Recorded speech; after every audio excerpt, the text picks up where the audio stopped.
สบายดีท่านผู้ฟังทุกท่านยินดีต้อนรับท่านเข้าสู่รายการ Global News Weekly กับข้าพเจ้าแสนนลีแต่ไสยวงศ์พบกันในทุกๆวันจันทร์ซึ่งเราจะมาอัปเดตข่าวสารทั้งในและต่างประเทศเรามาเริ่มกันที่ข่าวรอบโลกทรัมป์นำใช้การชัตดาวน์ลิ้นงานเดโมแครตตัดงบโครงการรัฐ 2.6 หมื่นล้านดอลลาร์รัฐบาลของประธานาธิบดีโดนัลด์ทรัมป์ผู้นำสหรัฐดำเนินการระงับงบประมาณ 2.6 หมื่นล้านดอลลาร์สหรัฐสำหรับรัฐที่สนับสนุนพรรคเดโมแครตโดยตอกย้ำถึงการนำใช้การชัตดาวน์หน่วยงานของรัฐบาลที่เป็นเครื่องมือโจมตีนโยบายสำคัญของฝ่ายตรงกันข้ามทางด้านการเมืองและขยายอำนาจควบคุมงบประมาณรัฐบาลกลางมูลค่า 7 ล้านล้านดอลลาร์ซึ่งตามรัฐธรรมนูญสหรัฐกำหนดให้เป็นอำนาจของสภาคองเกรสโครงการที่ถูกตัดงบรวมถึงงบ 1.8 หมื่นล้านดอลลาร์สำหรับโครงการขนส่งในนิวยอร์กบ้านเกิดของผู้นำเดโมแครตระดับสูงในสภาคองเกรสและอีก 8,000 ล้านดอลลาร์สำหรับโครงการพลังงานสีเขียวใน 16 รัฐที่พรรคเดโมแครตเป็นฝ่ายบริหารเช่นแคลิฟอร์เนียและอิลลินอยส์ขณะเดียวกัน JD Vanceห้องประธานาธิบดีสหรัฐเตือนว่าหากการชัตดาวน์ยืดเยื้อนานเกิน 2-3 วันรัฐบาลอาจขยายการปลดพนักงานของรัฐบาลกลางเพิ่มเติมการชัตดาวน์ครั้งนี้ถือเป็นครั้งที่ 15 นับแต่ปี 1981 และส่งผลกระทบเป็นวงกว้างทั้งการวิจัยทางวิทยาศาสตร์การบริหารจัดการทางด้านการเงินการฟื้นฟูสิ่งแวดล้อมและกิจกรรมอื่นๆอีกหลากหลายโดยเจ้าหน้าที่รัฐบาลกลางประมาณ 750,000 คนได้รับคำสั่งให้หยุดเฮ็ดเวียกส่วนบางกลุ่มเช่นทหารและเจ้าหน้าที่ด่านชายแดนยังคงปฏิบัติงานโดยบ่ได้รับค่าจ้างข่าวต่อไปรัสเซียเปิดฉากสงครามฤดูหนาวระดมโดรนและขีปนาวุธถล่มยูเครนต่อเนื่อง 12 ชั่วโมงเซเลนสกี้ประกาศโลกต้องตอบโต้รัสเซียได้เปิดฉากการโจมตีทางอากาศครั้งใหญ่ทั่วประเทศยูเครนต่อเนื่องเป็นระยะเวลากว่า 12 ชั่วโมงตั้งแต่กลางดึกจนถึงรุ่งเช้าของวันที่ 1 ตุลาคม 2025โดยใช้ยุทธวิธีผสมผสานระหว่างโดรนพีซีบและขีปนาวุธหลายชนิดมุ่งเป้าไปที่โครงสร้างพื้นฐานด้านพลังงานและพื้นที่พักผ้าอาศัยของพลเรือนส่งผลให้มีผู้เสียชีวิตแล้วอย่างน้อย 4 คนในเมืองคาคีฟและบาดเจ็บอีกหลาย10 คนในหลายเมืองประธานาธิบดีโวโลดิมีร์ เซเลนสกี้ได้ออกมาประณามการกระทำดังกล่าวอย่างหุนแหงโดยระบุว่านี่คือการเริ่มต้นสงครามฤดูหนาวของรัสเซียอย่างชัดเจนและเรียกร้องให้พันธมิตรตะวันตกเร่งจัดส่งระบบป้องกันภัยทางอากาศเพิ่มเติมโดยด่วนก่อนที่ยูเครนจะต้องเผชิญกับหายนะด้านมนุษยธรรมเมื่อฤดูหนาวมาถึงการโจมตีครั้งนี้เริ่มต้นขึ้นในระยะหลังเที่ยงคืนโดยกองทัพอากาศยูเครนได้ประกาศเตือนภัยทางอากาศในหลายแคว้นภาคตะวันออกและภาคใต้ก่อนจะขยายวงกว้างครอบคลุมเกือบทั่วประเทศในเวลาต่อมารูปแบบการโจมตีสะท้อนให้เห็นถึงการวางแผนมาเป็นอย่างดีคือหอบทำอิฐโดรนพีซีบฝูงโดรนชาเฮดที่ผลิตในอิหร่านจำนวนหลายสิบถูกส่งเข้ามาเป็นหอบทำอิฐจากหลายทิศทางหอบที่ 2 ขีปนาวุธฮอนหลังจากนั้นบ่เท่าใดชั่วโมงรัสเซียได้ยิงขีปนาวุธฮอนสนิทคาลิฟที่ยิงจากเรือสู่รบในทะเลดำและขีปนาวุธ KH-101 KH-555 ที่ยิงจากยนต์ถิ่มระเบิดทางยุทธศาสตร์เข้ามายังเป้าหมายที่ถูกกำหนดไว้หอบที่ 3 ขีปนาวุธความไวสูงในระยะท้ายของการโจมตีใช้ขีปนาวุธนำวิถีภาคพื้นดินสู่ภาคพื้นดินสนิทอิสกันเดอร์ซึ่งมีความไวสูงและยากต่อการสกัดกั้นโจมตีเป้าหมายสำคัญในเมืองใหญ่กองทัพยูเครนรายงานว่าสามารถยิงสกัดโดรนและขีปนาวุธได้กว่า 75% ของทั้งหมดแต่จำนวนที่เหลือรอดเข้ามาได้ก็ยังสร้างความเสียหายอย่างหนักหน่วงเมืองคาคีฟซึ่งเป็นเมืองใหญ่อันดับ 2 ของยูเครนและอยู่ใกล้กับชายแดนรัสเซียตกเป็นเป้าหมายที่ได้รับความเสียหายรุนแรงที่สุดขีปนาวุธลูกหนึ่งได้มุ่งเข้าสู่อาคารที่พักผ้าอาศัยสูง9ชั้นในเขตซอฟติกาในช่วงเวลาที่ประชาชนส่วนใหญ่กำลังนอนหลับแห้งระเบิดเฮ็ดให้อาคารส่วนหนึ่งพังถล่มและเกิดเพลิงไหม้รุนแรงข่าวต่อไปโดรนปริศนาบุกมิวนิกสนามบินสั่งปิดฉุกเฉินยกเลิกเที่ยวบิน17เที่ยวสนามบินมิวนิกเยอรมันได้สั่งหยุดการบินกลางดึกหลังกวดพบโดรนบินวนใกล้น่านฟ้าเฮ็ดให้ผู้โดยสารกว่า 3,000 คนติดค้างเที่ยวบินถูกยกเลิก17เที่ยวเจ้าหน้าที่สนามบินต้องจัดเตียงสนามผ้าห่มอาหารและเครื่องดื่มดูแลผู้โดยสารที่ติดค้างเมื่อช่วงค่ำของวันที่ 2 ตุลาคมที่ผ่านมาตามเวลาท้องถิ่นที่สนามบินมิวนิกประเทศเยอรมันต้องเผชิญกับสถานการณ์วุ่นวายหลังพบโดรนบินวนใกล้น่านฟ้าเจ้าหน้าที่ควบคุมการบินของเยอรมันหรือ DFS จึงสั่งจำกัดการบินตั้งแต่เวลา 22:18 น.ก่อนจะสั่งหยุดการบินทั้งหมดในเวลาต่อมาการตัดสินใจดังกล่าวส่งผลให้มีเที่ยวบิน17เที่ยวบ่สามารถออกเดินทางได้กระทบผู้โดยสารเกือบ 3,000 คนขณะเดียวกันเที่ยวบินขาเข้าจำนวน15เที่ยวถูกเปลี่ยนเส้นทางไปลงที่สนามบินสตุตการ์ดนูเรมเบิร์กเวียนนาและแฟรงก์เฟิร์ตตำรวจกลางของเยอรมันเปิดเผยว่าการรับแจ้งและการประสานงานระหว่างเจ้าหน้าที่ควบคุมการบิน สนามบินและตำรวจนั้นมีระบบที่วางไว้แล้วมาดนนานแต่การกวดจับและจัดการโดรนถือเป็นภารกิจหลักที่อยู่ในความรับผิดชอบของตำรวจระดับรัฐและรัฐบาลกลางเจ้าหน้าที่ตำรวจระบุเพิ่มเติมว่าโดรนถูกพบครั้งทำอิฐเวลา 21:30 นาทีและพบอีกครั้งหนึ่งในเวลาประมาณ1ชั่วโมงถัดมาเนื่องจากเหตุการณ์เกิดขึ้นในความมืดเฮ็ดให้ยังบ่สามารถยืนยันได้ว่าโดรนมีขนาดหรือลักษณะอย่างใดและยังบ่ฮู้ว่ามาจากที่ใดเหตุวุ่นวายครั้งนี้เกิดขึ้นในระยะที่นครมิวนิกกำลังจัดงานเทศกาลเบียร์ Oktoberfest ประจำปีซึ่งดึงดูดนักท่องเที่ยวหลายกว่า6ล้านคนเฮ็ดให้สนามบินยิ่งเต็มไปด้วยผู้โดยสารจำนวนหลายและได้รับผลกระทบอย่างหนักข่าวต่อไป Warren Buffett เกียมลงจากตำแหน่ง CEO ของ Berkshire Hathaway ไปพร้อมกับดีลยักษ์ทุ่ม 10,000 ล้านดอลลาร์ซื้อธุรกิจปิโตรเคมี Oxychem Warren Buffett เกียมเคลื่อนไหวครั้งใหญ่อีกครั้งก่อนที่จะก้าวลงตำแหน่งประธานเจ้าหน้าที่บริหารหรือ CEO ของ Berkshire Hathaway ในช่วงสิ้นปีนี้ซึ่งตอนนี้ Berkshire กำลังอยู่ในขั้นตอนสุดท้ายของการเจรจาเพื่อเข้าซื้อกิจการ Oxychem ซึ่งเป็นหน่วยธุรกิจปิโตรเคมีของ Occidental Petroleum ด้วยมูลค่าประมาณ 10,000 ล้านดอลลาร์สหรัฐหากดีลนี้สำเร็จลุล่วงจะถือเป็นการเข้าซื้อกิจการครั้งใหญ่ที่สุดของเบิร์กชัยในรอบกว่า3ปีนับตั้งแต่การซื้อบริษัทประกันอาเลเกนีในปี 2022 มูลค่า 1.16 หมื่นล้านดอลลาร์และเป็นการนำกองเงินสดสำรองมหาศาลของบริษัทที่มีอยู่สูงเป็นประวัติการถึง 3.44 แสนล้านดอลลาร์สหรัฐออกมาลงทุนครั้งสำคัญการเข้าซื้อ Oxychem ครั้งนี้ถือเป็นการตอกย้ำและขยายการลงทุนครั้งใหญ่ของเบิร์กชัยใน Occidental Petroleumซึ่งเป็นความสัมพันธ์ที่เริ่มต้นขึ้นมาอย่างมีนัยสำคัญตั้งแต่ปี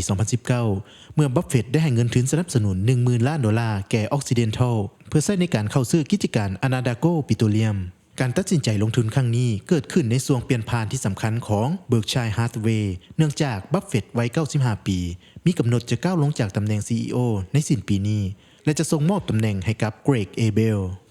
ต่อไปเป็นข่าวอาซีเงินทุนต่างชาติไหลเข้าสู่อาซีบ่รวมจีน 100,000 ล้านดอลลาร์นักลงทุนกระจายความเสี่ยงเควินสนีเดอร์ประธานภาคพื้นอาซีแปซิฟิกยกเว้นญี่ปุ่นของ Goldman Sachs กล่าวในกองประชุม Milken Institute Asia Summit 2025ที่สิงคโปร์ว่าภาคพื้นอาซีบ่รวมจีนนี้ดึงดูดเงินทุนไหลเข้าได้ประมาณ 100,000 ล้านดอลลาร์ในช่วง9 เดือนที่ผ่านมาเนื่องจากนักลงทุนทั่วโลกกระจายความเสี่ยงออกจากสหรัฐกระแสเงินทุนนี้ถูกเบิ่งว่าเป็นการกระจายการลงทุนบ่แม่นการถอนทุนโดยญี่ปุ่นเป็นผู้ที่ได้ประโยชน์อย่างสูงขณะที่การปรับตัวขึ้นของตลาดหุ้นจีนนับตั้งแต่ปลายปีก่อนเป็นผลส่วนใหญ่มาจากนักลงทุนในประเทศและความสนใจในหุ้นกลุ่มเทคโนโลยีแต่ขณะนี้กองทุนต่างชาติเริ่มกลับเข้ามาพิจารณาการลงทุนในจีนอีกครั้งข่าวต่อไปจีนแพ้อิทธิพลตลาดเกิดใหม่ซุกยู่หยวนเป็นสกุลเงินหลักสำหรับเงินการค้ากระจายความเสี่ยงค่าเงินดอลลาร์ท่ามกลางกระแสโหมข่าว De-dollarization หรือการเสื่อมค่าของเงินดอลลาร์สหรัฐในฐานะสกุลเงินหลักของโลกอย่างต่อเนื่องผู้เชี่ยวชาญหลายคนตีราคาว่าในอนาคตอิทธิพลของดอลลาร์ในระบบการเงินอาจจะล่มสลายแล้วถูกแทนที่ด้วยสกุลเงินอื่นแทนโดยหยวนได้ถูกจับตาในฐานะสกุลเงินหลักที่มีโอกาสมาแทนที่ดอลลาร์เนื่องจากมีบทบาทในการเฮ็ดธุรกรรมการค้าและการลงทุนระหว่างประเทศหลายขึ้นในช่วงหลายปีที่ผ่านมาข้อมูลล่าสุดของธนาคารเพื่อการชำระหนี้ระหว่างประเทศหรือ BIS พบว่าในปี 2025 หยวนกลายเป็นสกุลเงินที่มีการซื้อขายหลายที่สุดเป็นอันดับ 5 ของโลกโดยมีสัดส่วน 8.5% ของธุรกรรมสกุลเงินทั่วโลกเพิ่มขึ้นจาก 7.0% ในการสำรวจเมื่อปี 2022 ข่าวต่อไปจีนเตรียมเปิดตัววีซ่าประเภท K หนุนการแลกเปลี่ยนและร่วมมือของคนรุ่นใหม่ด้านวิทยาศาสตร์และเทคโนโลยีจีนจะเพิ่มวีซ่าประเภท K เข้าในกลุ่มวีซ่าปกติสำหรับผู้ประกอบวิชาชีพด้านวิทยาศาสตร์และเทคโนโลยีรุ่นใหม่ที่มีคุณสมบัติเหมาะสมวีซ่าประเภทใหม่นี้มีจุดประสงค์เพื่ออำนวยความสะดวกในการแลกเปลี่ยนและความร่วมมือระหว่างผู้ประกอบการวิชาชีพรุ่นใหม่ชาวจีนในสาขาวิทยาศาสตร์และเทคโนโลยีกฎระเบียบใหม่นี้มีผลบังคับใช้ในวันที่ 1 ตุลาที่ผ่านมาเมื่อเทียบกับวีซ่าปกติ 12 ประเภทที่มีอยู่แล้ววีซ่า K จะมอบความสะดวกสบายแก่ผู้ถือวีซ่าหลายขึ้นทั้งการอนุญาตให้เขาออกประเทศได้หลายครั้งอายุวีซ่าที่ยาวนานขึ้นและระยะเวลาพักอาศัยที่โดนนานขึ้นหลังจากการเดินทางเข้าประเทศจีนแล้วผู้ถือวีซ่า K สามารถเข้าร่วมกิจกรรมแลกเปลี่ยนในสาขาต่างๆเช่นการศึกษาวัฒนธรรมวิทยาศาสตร์และเทคโนโลยีรวมถึงกิจกรรมทางธุรกิจและการเป็นผู้ประกอบการที่เกี่ยวข้องได้สำหรับการยื่นขอวีซ่าประเภท K บ่จำเป็นต้องมีหนังสือเชิญจากนายจ้างหรือนิติบุคคลในประเทศจีนแต่ผู้ยื่นขอจะยังคงต้องมีคุณสมบัติตามข้อกำหนดเฉพาะด้านอายุประวัติการศึกษาและประสบการณ์เฮ็ดเวียก โดยขั้นตอนการสมัครจะมีความกระทัดรัดและคล่องตัวยิ่งขึ้นต่อไปเฮามาต่อกันที่ข่าวอาซีตะวันออกเฉียงใต้ท่านอนุทินชาญวีรกุลนายกรัฐมนตรีของไทยตั้งทีมกวดจับเงินเถาเข้าตลาดทุนพร้อมขอไส้4เดือนเฮ็ดเวียกสร้างความเชื่อมั่นขับเคลื่อนตลาดหุ้นท่านอนุทินชาญวีรกุลนายกรัฐมนตรีของไทยและคณะได้ประชุมเพื่อหารือร่วมกับสภาธุรกิจตลาดทุนของไทยหรือเฟสโกในหัวข้อเสนอจากตลาดทุนเพื่อเสริมพลังภาครัฐหลังการหารือร่วมกับท่านอนุทินชาญวีรกุลนายกรัฐมนตรีของไทยได้แถลงถึงผลการหารือกับเฟสโกโดยได้เน้นย้ำถึงความมุ่งมั่นของรัฐบาลชุดใหม่ที่จะใช้เวลา4เดือนที่มีอยู่อย่างเต็มที่ในการขับเคลื่อนนโยบายสำคัญเพื่อเสริมสร้างความแข็งแกร่งและสร้างความเชื่อมั่นในตลาดทุนไทยโดยเฉพาะการดำเนินการที่สามารถเฮ็ดได้ทันทีด้วยอำนาจการตัดสินใจในด้านการบริหารโดยบ่ต้องพึ่งพาขบวนการแก้ไขกฎหมายที่ต้องผ่านสภาผู้แทนราษฎรที่ต้องใช้เวลาที่จำกัดสำหรับหัวใจสำคัญของการหารือคือการเพิ่มสภาพคล่องในตลาดทุนเสริมสร้างความเชื่อมั่นในนโยบายภาครัฐให้กับนักลงทุนไทยและต่างประเทศและพัฒนาเครื่องจักรเศรษฐกิจยุคใหม่ผ่านกลไกตลาดทุนส่วนประเด็นเรื่องเงินสีเทาที่อาจจะเข้ามาอยู่ในตลาดทุนไทยท่านอนุทินระบุว่าได้มอบหมายให้รัฐมนตรีว่าการกระทรวงการเงินได้ประสานกับหน่วยงานที่เกี่ยวข้องอย่างใกล้ชิดเช่นสำนักงานตำรวจแห่งชาติสำนักงานป้องกันและต้านการฟอกเงินสำนักงานคณะกรรมการกำกับหลักทรัพย์และตลาดหลักทรัพย์และธนาคารการค้าต่างๆโดยการดำเนินการนี้มีเป้าหมายเพื่อติดตามตรวจสอบเงินที่น่าสงสัยอย่างใกล้ชิดเพื่อป้องกันบ่ให้เงินเหล่านี้เข้ามาสร้างผลกระทบต่อเศรษฐกิจเช่นเฮ็ดให้เงินบาทแข็งค่าจนประชาชนเดือดร้อนหากพบการกระทำผิดกฎหมายจะดำเนินการตามกฎหมายรวมถึงการยึดทรัพย์สินหากสามารถเฮ็ดได้ข่าวต่อไปสิงคโปร์เปิดตัว XSGD Stablecoin ท้องถิ่นสแกนจ่ายได้จริงพร้อมดันเป็นสื่อกลางสำหรับเงินและสำหรับหนี้สิน XSGD Stablecoin เหรียญทำอิฐของสิงคโปร์ที่ผูกกับค่าเงินดอลลาร์สิงคโปร์เปิดตัวซื้อขายอย่างเป็นทางการเทิง Coinbase หนึ่งในตลาดซื้อขายคริปโตเคอเรนซีที่ใหญ่ที่สุดในโลกเมื่อวันพุธที่1ตุลาที่ผ่านมาท่ามกลางกระแสการนำไปใช้ที่เพิ่มขึ้นสูงในสิงคโปร์รวมถึงการทิบโตขึ้นของราคาบิตคอยน์และโทเค็นอื่นๆผู้ให้บริการโครงสร้างพื้นฐานด้านการชำระเงินของสิงคโปร์ StrateX ผู้ออกเหรียญ XSGD ระบุว่า XSGD ถูกพัฒนาตั้งแต่ปี 2020 และได้รับการสนับสนุนโดยสินทรัพย์สำรองที่เก็บไว้กับธนาคาร DBS และ Standard Chartered เพื่อรับประกันความมั่นคงของมูลค่าซึ่งได้รับการอนุมัติจากหน่วยงานบริหารจัดการทางการเงินของประเทศโดยปัจจุบันมีมูลค่าตลาดอยู่ที่ประมาณ 14.8 ล้านดอลลาร์สิงคโปร์ต่อไปเป็นข่าวเทคโนโลยี OpenAI มูลค่าทะลุ 500,000 ล้านเหรียญแซงหน้า SpaceX ขึ้นแทนสตาร์ทอัพเบอร์1โลก OpenAI ผู้พัฒนา ChatGPT ตอกย้ำสถานะความเป็นผู้นำในสมรภูมิปัญญาประดิษฐ์หลังจากประสบผลสำเร็จในการปิดดีลให้พนักงานสามารถขายหุ้นในตลาดหองหรือ Secondary Sale ซึ่งส่งผลให้มูลค่าประเมินของบริษัททะยานขึ้นสู่ระดับมหาศาลที่ 500,000 ล้านดอลลาร์หรือประมาณ 18.5 ล้านบาทมูลค่าของ OpenAI ที่ถูกประเมินใหม่นี้แซงหน้า SpaceX ของ Elon Musk ที่มีมูลค่า 400,000 ล้านดอลลาร์ขึ้นเป็นสตาร์ทอัพที่มีมูลค่าสูงที่สุดในโลกอย่างเป็นทางการ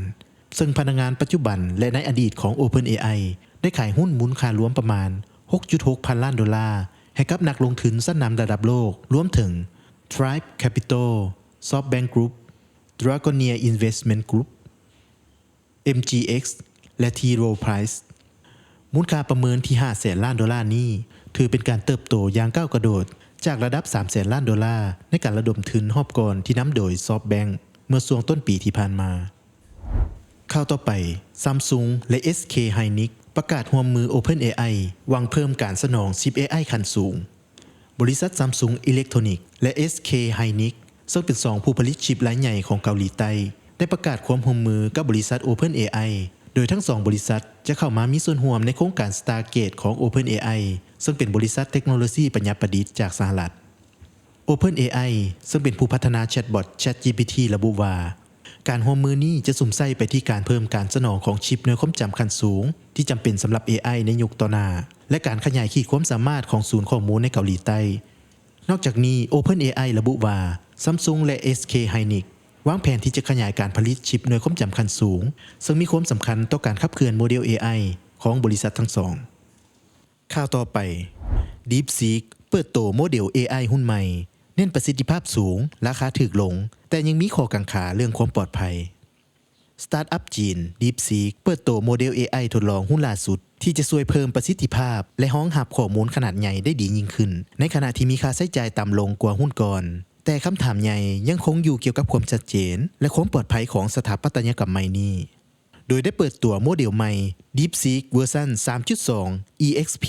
ต่อยอดหุ้นก่อนหน้าเวอร์ชัน 3.1 Terminus และมีการเปิดเผยรายละเอียดถึงแพลตฟอร์ม Hugging Face จุดเด่นสำคัญคือฟีเจอร์ DSA หรือ DeepSeek Sparse Attention ซึ่งช่วยให้โมเดลจัดการเอกสารและบทสนทนาที่ยาวขึ้นได้ดีขึ้นพร้อมทั้งลดต้นทุนการเฮ็ดเวียกของ AI ลงครึ่งหนึ่งเมื่อเทียบกับหุ้นก่อนหลักการของ Sparse Attention คือการเลือกประมวลผลเฉพาะข้อมูลที่เกี่ยวข้องกับงานนั้นๆแทนที่จะต้องใช้ข้อมูลทั้งหมดคือโมเดลดังเดิมยกตัวอย่างเช่นการหาทางบินที่ดีที่สุดจากเมืองหนึ่งไปอีกเมืองหนึ่งแทนที่จะพิจารณาเส้นทางทุกเส้นทางโมเดลจะกันกรองเส้นทางที่บ่เหมาะสมออกไปเฮ็ดให้ประหยัดเวลาน้ำมันและต้นทุนได้หลายอย่างใดก็ตามมีความกังวลว่า Sparse Attention จะบั่นทอนความละเอียดอ่อนของข้อมูลหากกลไกการตัดสินใจว่าข้อมูลใดบ่สำคัญบ่ชัดเจนพอก็อาจเฮ็ดให้ผลพันธุ์บ่ถูกต้องหรือบ่น่าเชื่อถือซึ่งอาจกระทบต่อความปลอดภัยและความครอบคลุมของ AI ได้ถึงว่าจะมีข้อกังขาแต่ DeepSeek ยืนยันว่าโมเดลใหม่นี้เฮ็ดเวียกได้ในระดับเดียวกันกับเวอร์ชัน 3.1 Terminus อีกทั้งยังเฮ็ดเวียกได้อย่างมีประสิทธิภาพถึงชิป AI ที่ผลิตในจีนเช่น Adsen และ Cambicron ซึ่งช่วยให้สามารถรันโมเดลถึงฮาร์ดแวร์ภายในประเทศทันทีโดยบ่ต้องพึ่งพาเทคโนโลยีต่างชาติต่อไปเป็นข่าวภายในประเทศหารือแก้ไขปัญหาข้อยุ่งยากข้อคงค้างของโครงการรถเมล์ด่วน BRT เพื่อก่อสร้างสำเร็จตามแผนวันที่29กันยายน 2025 ที่ผ่านมาคณะที่นำโครงการรถเมล์ด่วน BRT ได้จัดกองประชุมปรึกษาหารืออยู่ที่ห้องว่าการนครหลวงเวียงจันทน์โดยการเป็นประธานร่วมของทานเล็กไหลศรีวิไลรัฐมนตรีกระทรวงโยธาธิการและขนส่งและทานอาจสะพังทองศรีพันดอนเจ้าของนครหลวงเวียงจันทน์มีรองเจ้าของนครหลวงเวียงจันทน์ผู้ต่างหน้าจากกระทรวงแผนกการเมืองคณะที่นำโครงการและภาคส่วนเกี่ยวข้องเข้าร่วมกองประชุมครั้งนี้จัดขึ้นเพื่อร่วมกันปรึกษาหารือวิธีการแก้ไขปัญหาข้อยุ่งยากข้อคงค้างของโครงการเพื่อให้มีความเป็นเอกภาพกันในการจัดตั้งปฏิบัติให้สามารถดำเนินไปตามแผนการและมีผลสำเร็จได้โดยไวซึ่งโครงการนี้เป็นโครงการที่สำคัญในการแก้ไขปัญหารถติดเนื่องจากปัจจุบันอัตราส่วนรถใหญ่แม่นับมือนับเพิ่มขึ้นหลายโดยเฉพาะแมนนครหลวงเวียงจันทน์เฮ็ดให้เกิดการสัญจรแออัดในช่วงเวลาเร่งด่วนเป็นข้อยุ่งยากในการดำรงชีวิตตัวจริงดังนั้นเพื่อให้โครงการบรรลุได้ผลสำเร็จเน้นให้ผู้รับผิดชอบโครงการเอาใจใส่จะตั้งปฏิบัติเล็งมือในการก่อสร้างทั้งวันทั้งคืนเพื่อให้สามารถเปิดทดลองการนำใช้ได้ตามเป้าหมายปัจจุบันการก่อสร้างโครงการ BRT แม้นมีความคืบหน้าแล้ว 88% สำหรับการจะตั้งปฏิบัติตามแจ้งการ 23268/ยทข.ลงวันที่26กันยายน 2025แผนกยทข.นครหลวงเวียงจันทน์เรียกประชุมคณะรับผิดชอบโครงการเชี่ยวชาญและบริษัทรับเหมาก่อสร้างในวันที่27ได้เริ่มฮื้อคูกั้นขอบทางถนนเศรษฐาธิราชแต่หอค้ำหาแยกมโหสถความยาว400 เมตรถนนดุงโดกแยกไฟอำนาจ450 ปีหาทางเข้ามหาวิทยาลัยแห่งชาติยาว 2,400 เมตรซึ่งจะให้สำเร็จในไวๆนี้ส่วนการฮื้อถอนสถานี BRT อยู่หน้าโรงแรมโคซซี่และเขตวัดไหโศกแม้นได้เริ่มฮื้อถอนในวันที่28กันยาทั้ง2จุดแม้นจะให้สำเร็จภายใน10วันต่อไปเป็นอัตราแลกเปลี่ยนสรุปอัตราแลกเปลี่ยนเงินตราต่างประเทศเทียบใส่เงินกีบล่าสุด1ดอลลาร์สหรัฐอัตราซื้ออยู่ที่ 21,506 กีบอัตราขายอยู่ที่ 21,771 กีบ1เอโรอัตราซื้ออยู่ที่ 25,001 กีบอัตราขายอยู่ที่ 25,498 กีบ1บาทอัตราซื้ออยู่ที่ 663.93 กีบอัตราขายอยู่ที่ 672.05 กีบ1หยวนอัตราซื้ออยู่ที่ 3,005 กีบอัตราขายอยู่ที่ 3,062 กีบ1เยนอัตราซื้ออยู่ที่ 145.62 กีบอัตราขายอยู่ที่ 148.47 กีบต่อไปเป็นราคาทองคำราคาคำโลกยังคงปรับตัวขึ้นต่อเนื่องจากการที่ดัชนีดอลลาร์ปรับฐานลงสืบเนื่องมาจากเมื่อวันพุธสหรัฐเผยตัวเลขการจ้างงานนอกภาคเอกชนลดลง 32,000 ตำแหน่งซึ่งเป็นการลดลงครั้งใหญ่ที่สุดในรอบ2 ปีครึ่งและส่วนทางกับนักวิเคราะห์คาดการณ์ว่าจะเพิ่มขึ้น ในขณะที่สหรัฐได้เข้าสู่ภาวะชัตดาวน์ปิดหน่วยงานรัฐบาลชั่วคราวอย่างเป็นทางการภายหลังบ่สามารถบรรลุข้อตกลงเกี่ยวกับการผ่านทางกฎหมายงบประมาณชั่วคราวได้สำเร็จอย่างใดก็ตามประธานเฟดชิคาโกยังออกมาเตือนให้ระวังภาวะเงินเฟ้อที่เพิ่มสูงขึ้นทางด้านกองทุน SPDR ซื้อคำเข้า 6.01 ต้นราคาสปอร์ตคำแทงมีแนวต้านอยู่ที่ 3,890 3,910 และ 3,940 มีแนวหับอยู่ที่ 3,840 3,820 และ 3,800 ต่อไปเป็นราคาน้ำมัน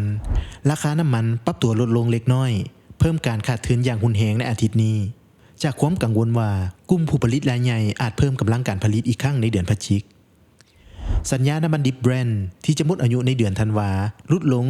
0.7% มาอยู่ที่ 65.55 ดอลลาร์ต่อบาร์เรล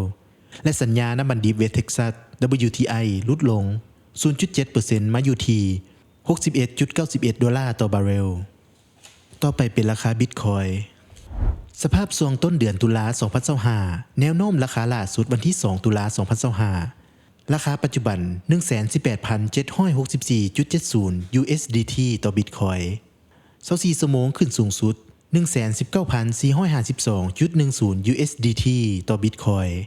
24ชั่วโมงต่ำสุด 114,099.30 USDT ต่อบิตคอยน์สำหรับปัจจัยและการเคลื่อนไหวล่าสุดถ้าเอียงในระยะสั้นจากการเคลื่อนไหวขึ้นสู่ระดับ 118,000 ดอลลาร์บวกมันสิให้เห็นถึงการ breakout ที่สำคัญจากเขต Sideways Consolidation ที่ท่านได้กล่าวถึงก่อนหน้านี้ในระหว่าง 111,000 ถึง 114,000 ดอลลาร์สำหรับแรงกระตุ้นการเพิ่มขึ้นของราคานี้อาจจะมาจากปัจจัยบวกทางด้านเศรษฐกิจมหาภาคการไหลเข้ากองทุน ETF หรือ Sentiment ของตลาดที่ดีขึ้นสำหรับแนวหับแนวต้านที่สำคัญ